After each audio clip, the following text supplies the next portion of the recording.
February 28, 2026. 2:17 in the morning. Somewhere over the Persian Gulf, a B-2 Spirit stealth bomber banks silently through the dark at 50,000 feet, invisible to radar, invisible to satellites, invisible to the sleeping world below. Its crew had been briefed, fueled, and launched before most of Washington had finished dinner. By the time the sun rose over Tehran, the bombs had already fallen. The United States was at war with Iran. By 9:30 that same morning, the New York Stock Exchange opened, and something happened that almost nobody on television talked about. While the Dow Jones Industrial Average fell, while airlines bled, while the travel industry quietly choked on jet fuel prices nobody could afford, 7 specific names began climbing. Not slowly, not cautiously. They climbed like they had been waiting, like somebody already knew. This is the story of who profits when America goes to war. This is the story of the 7 names you need to know. If you've never seen a story like this on your screen before, hit subscribe right now, because this channel goes to the places the evening news is too polite to visit.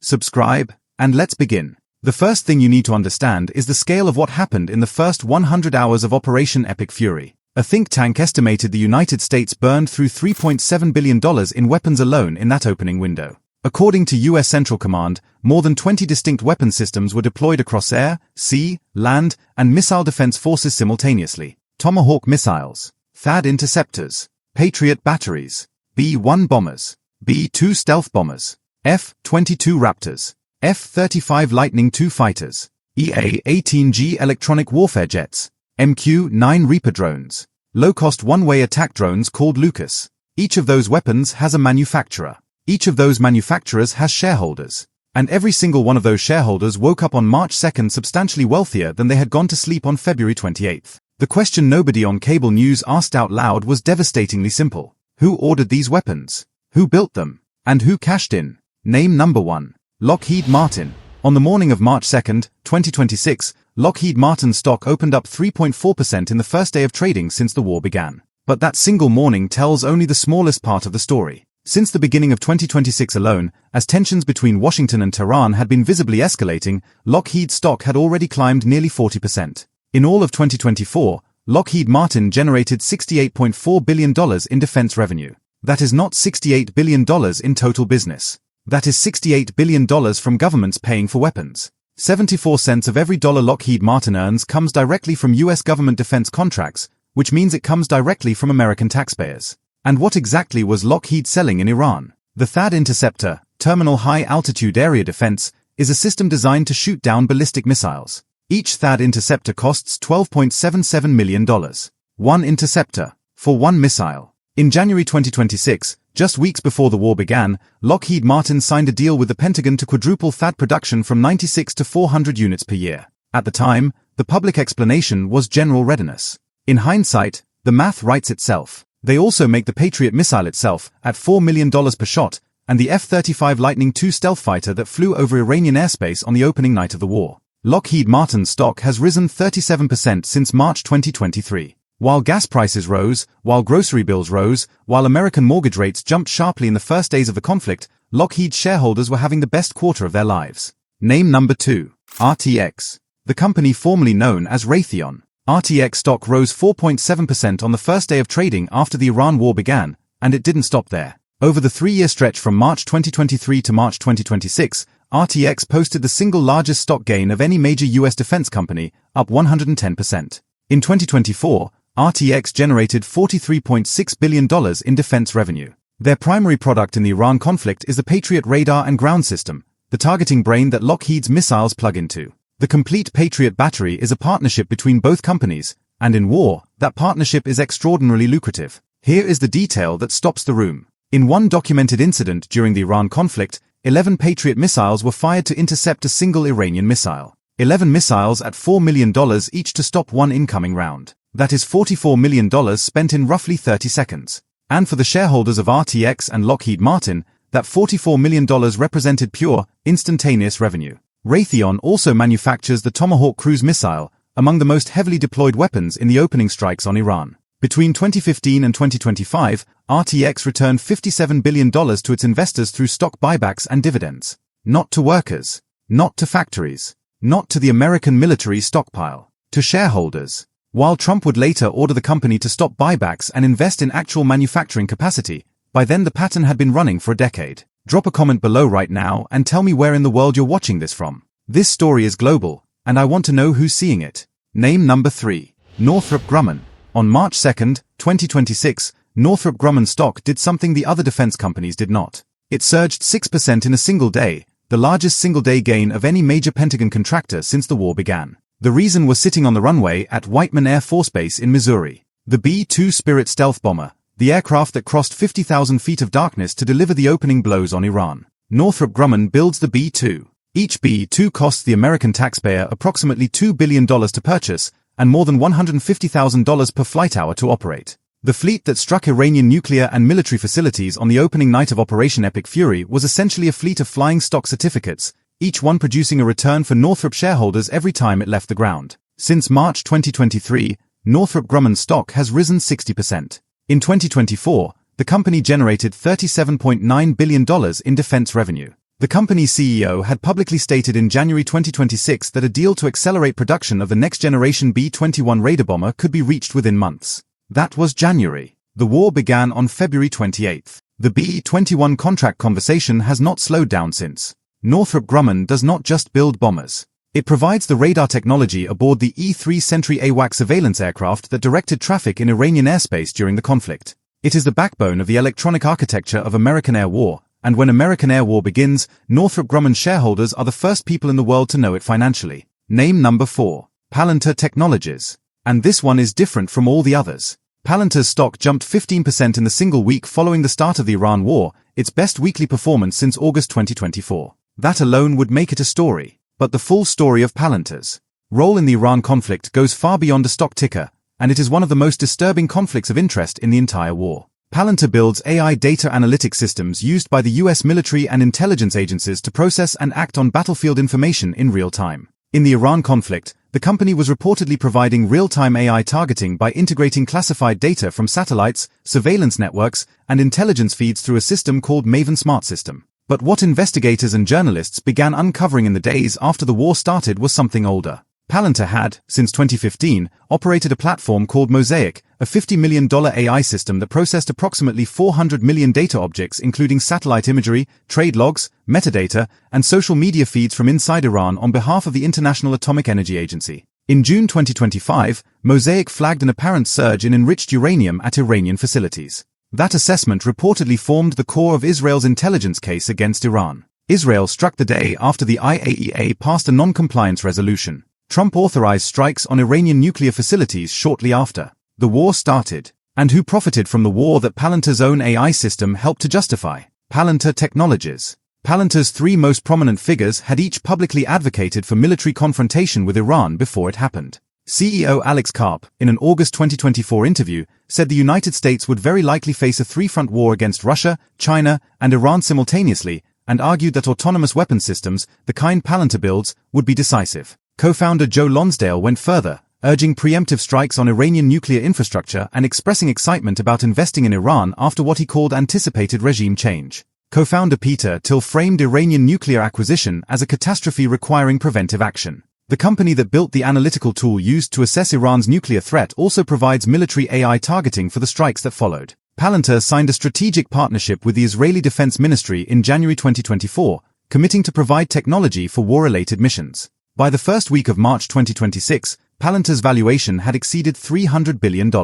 A single week of war added 7% to that figure. Alex Karp did not publish a statement expressing concern. The stock chart said everything. What time is it where you are right now? Drop it in the comments, because this story is happening in real time, and I want to know how many time zones are watching. Name number 5. ExxonMobil and Chevron, and the reason your gas prices went up the same week bombs started falling. The Strait of Hormuz is a narrow channel at the mouth of the Persian Gulf, 33 miles across at its narrowest point. Through that channel flows approximately 20% of the world's total oil supply. When the United States and Israel began striking Iran on February 28, 2026, shipping traffic through the Strait of Hormuz came to a virtual standstill. The result was instantaneous and brutal. Brent crude, the global oil benchmark, rose more than 10% in under a week. Natural gas prices in Europe doubled. American gasoline prices rose 27 cents per gallon in the same window. For ordinary Americans already stretched by inflation, this was not a Wall Street number. It was a price they paid at the pump on a Tuesday morning. For ExxonMobil and Chevron, however, it was a windfall. Both companies were producing oil that was now worth significantly more than it had been the week before. Smaller cap energy companies saw immediate stock surges. Venture Global and Cheniere Energy, both heavily involved in American liquefied natural gas exports, saw notable gains as European buyers desperately sought alternatives to Persian Gulf supply. Analysts at Energiflux calculated that exporters and traders of American liquefied natural gas were set to earn nearly $1 billion more per week based on the higher prices the conflict had generated. Abhi Rajendran, who leads oil market research at Energy Intelligence, stated it plainly. If you are operating, if you're producing, and you're going to enjoy higher prices for your product, you are going to benefit. This is the oldest calculation in the modern history of Middle Eastern conflict. Not a conspiracy. A structure. War in the Persian Gulf moves oil prices. Higher oil prices increase revenue for companies that sell oil. American oil companies sell oil. The mathematics is not hidden. It is the architecture of the global energy economy, and it has been functioning this way since the 1970s. Name number 6. Spectreworks and General Atomics Aeronautical. The names you've almost certainly never heard, which is exactly how they prefer it. When U.S. Central Command released its list of weapon systems deployed in Operation Epic Fury, buried in the middle of the list were two entries that most news anchors glossed over in favor of the more cinematic names. The first was the MQ-9 Reaper drone, manufactured by General Atomics Aeronautical out of San Diego, California. The second was the Lucas, the low-cost uncrewed combat attack system, a one-way attack drone manufactured by an Arizona-based company called Spectreworks. One-way attack drones are exactly what they sound like. They fly to their target and they do not come back. They are, in the language of modern warfare, expendable, which means they require constant replacement, which means constant revenue. General Atomics Aeronautical is a private company, meaning its exact financial figures are not publicly disclosed in the way Lockheed's quarterly earnings are. But the MQ-9 Reaper, which has been the backbone of American drone warfare for over a decade in Afghanistan, Iraq, Syria, and now Iran, costs approximately $32 million per aircraft. When Reapers are destroyed in combat, they are replaced. When one-way Lucas drones strike a target, they are by definition used up. Every strike order is simultaneously a procurement order. In a sustained air campaign with no clear end date, the pipeline from production floor to combat theater is running around the clock. Spectreworks and General Atomics do not hold press conferences. They do not post patriotic social media content. They simply invoice the Department of Defense, and the Department of Defense writes the check, and American taxpayers fund the account. Name number 7. The members of Congress who voted for this war while holding stock in the companies fighting it. On the surface, this is a story about financial disclosure forms required by the Stock Act, the law that mandates members of Congress report their stock trades within 45 days of making them. In practice, it is a story about something that sounds fictional until you see the actual numbers. Senator Ashley Brooke Moody purchased shares of Howmet Aerospace, a critical supplier of engine components and structural forgings used across military aircraft and missiles, twice in early 2025. The first purchase, made in January 2025, appreciated by more than 107% by early March 2026. The second, purchased in April 2025, was up more than 133%. These were not small sums. Both transactions were valued in the range of tens of thousands of dollars, and both preceded the explosion in demand for aerospace parts that a sustained air campaign over Iran would produce. Representative Michael McCall, who chairs the House Foreign Affairs Committee, made significant purchases in GE Aerospace in January 2025, positions that had gained 82% by the time the war began. He also purchased Woodward Incorporated, a maker of precision actuation systems used in military aircraft, in March of 2025. That position rose 114%. Michael McCall's committee role provides him with access to classified briefings on Iran and regional security. His purchases occurred during a period of rising U.S. military commitments and escalating proxy confrontations involving Iranian-backed forces. Senator Markwayne Mullin purchased shares of L3Harris Technologies, a major provider of electronic warfare and missile defense systems deployed in the Iran conflict, on February 13, 2025. By early March 2026, that position had returned 82%. Dozens more trades exist in the disclosure records. Representatives Gilbert Cisneros, Bruce Westerman, Joshua Gottheimer, and Lisa McLean each capturing gains of 38 to 53% on positions in Lockheed Martin, Northrop Grumman, RTX, and related companies. Across all disclosed transactions from 2025, purchases of defense company stocks by members of Congress heavily outnumbered sales, and the majority of those purchases delivered average appreciation of 50 to 100% or more by early March 2026, exactly when the bombs began to fall. No public evidence has surfaced proving any of these trades relied on non-public information about war planning. The trades are legal. The disclosures are public. The profits are real. The people who authorized the spending also held the stocks that rose when the spending happened. That is the structure. That is name number 7. Tell me in the comments right now, Do you think this should be legal? I'll read every answer. Now step back and look at all 7 names at once, because the total picture is not 7 separate stories. It is one story told 7 times. In 2024, the top 100 defense companies in the world combined for more than $679 billion in revenue. The United States alone has 5 companies in the top tier, with Lockheed Martin at $68.4 billion, RTX at $43.6 billion, Northrop Grumman at $37.9 billion, General Dynamics at $33.6 billion, and Boeing at $30.6 billion. Together, these 5 companies represent a combined defense revenue that dwarfs the GDP of most nations on Earth. Between 2020 and 2025, the top military contractors spent $110 billion on stock buybacks and dividends. Not on factories. Not on production lines. Not on the stockpiles that the Iran war would start burning through in the first 100 hours. On returning money to their wealthiest shareholders, who are, disproportionately, the top 1% of American earners. Market analyst Jonathan Siegman of Stifel wrote to clients the morning after the Iran strikes began, defense spending was already set to surge in 2026 and a protracted war with Iran will make the spending more urgent and less controversial. He told his clients to position accordingly. Morgan Stanley issued an advisory recommending investors consider increasing exposure around themes like defense, security, aerospace, and industrial resilience, where government spending can drive multi-year demand. These are not conspiracy theories. They are analyst advisories published to paying clients by some of the most prominent financial institutions in the world. War is, in the explicit language of professional investors, good for business. There is a Wall Street Defense ETF, a fund that tracks the global defense sector, whose literal stock ticker symbol is the word war. A Marine general named Smedley Butler wrote in 1935, in a pamphlet that has never been more relevant than it is today, war is a racket. It always has been. It is possibly the oldest, easily the most profitable, surely the most vicious. It is the only one in which the profits are reckoned in dollars and the losses in lives.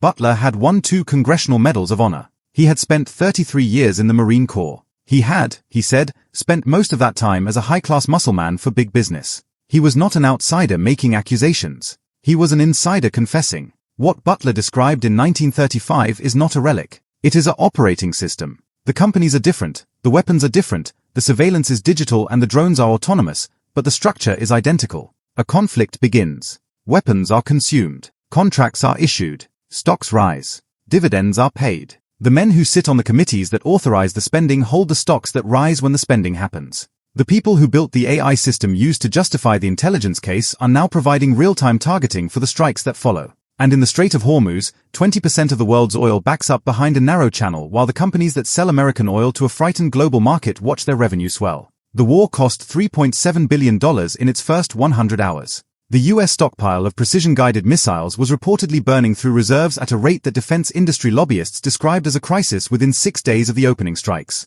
The White House announced plans to ask Congress for an additional $50 billion in military funding almost immediately. The same companies that had spent a decade returning money to shareholders instead of investing in manufacturing capacity were called to the White House to discuss how quickly they could ramp up production. Their CEOs attended that meeting. Their stocks were already up. The greatest threat to investors in defense companies, as one financial analyst bluntly noted to clients in the first week of March 2026, is peace. When peace talks begin, defense investors sell. Not metaphorically. Literally. The data shows it. When Russia and Ukraine moved toward peace negotiations in late 2025, defense stocks dipped as investors anticipated reduced spending. Peace is a sell signal. War is a buy signal. That is not an editorial. It is a description of how the money moves, documented in real-time market data, available to anyone willing to look. So the next time you see a news segment about the Iran war that focuses entirely on military strategy, on Iranian capabilities, on what the generals are saying, ask yourself the question this video asked at the beginning.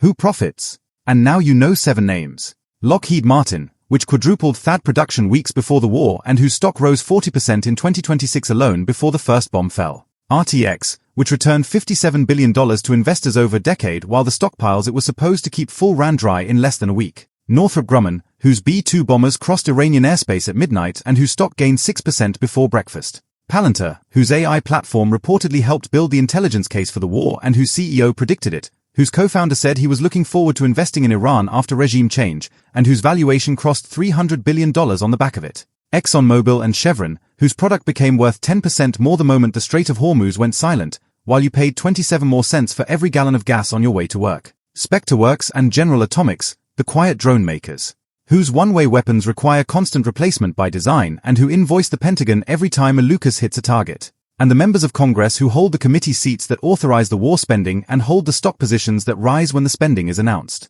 These are not 7 separate scandals. This is one system, and it has been running, with different names in different eras, since before most of us were born. General Butler called it a racket in 1935. The ticker symbol calls it war in 2026. The only thing that has changed is the altitude of the B2 and the speed of the stock alert on your phone. If you watched this entire video, you are exactly the kind of person this channel exists for. Share this with someone who needs to see it. Subscribe if you haven't already. And leave a comment below with a single name from this list that surprised you the most. Because the most important thing about these 7 names is not that they exist. It is that now you know them.